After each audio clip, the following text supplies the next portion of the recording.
May isang matandang bahay na tinatawag ng mga lokal na bahay ng mga multo.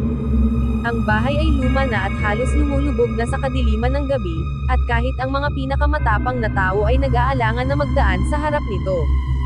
Ang kwento sa lugar ay nagmumula sa isang trahedya na naganap dekada na ang nakalilipas. Isang batang babae ang sinasabing namatay sa loob ng bahay sa isang hindi maipaliwanag na paraan.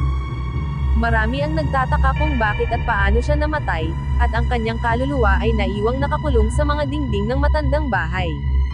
Isang gabi, isang grupo ng mga kabataan ang nagpasyang galugarin ang bahay upang patunayan na walang katotohanan ang mga kwento. Ang mga kabataan ay puno ng lakas ng loob sa simula, ngunit habang sila'y pumapasok sa bahay, unti-unting nawawala ang kanilang pag-asa. Sa loob ng bahay, sila ay binabalikan ng mga kakaibang pangyayari.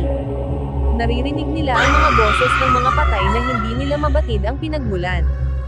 Sa bawat hakbang na kanilang ginagawa, pakiramdam nila na may isang nakatutok na mata sa kanila mula sa dilim. Hindi nagtagal, nagsimulang magpakita ang mga multo. Ang batang babae na sinasabing namatay sa bahay ay nagpapakita sa kanila sa anyo ng isang maputing anino na may munting katawan.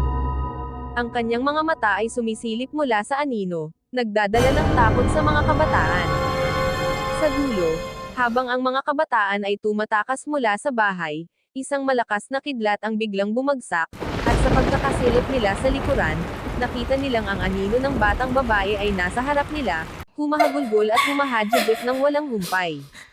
Mula noong gabing iyon, ang mga kabataan ay hindi na muli pang nagtangkang pasukin ang bahay. Ang kwento ng bahay ng mga multo ay nanatiling isang tanong na walang kasagutan, isang misteryo na nananatiling nakakatakot sa mga taong nakatira sa lugar.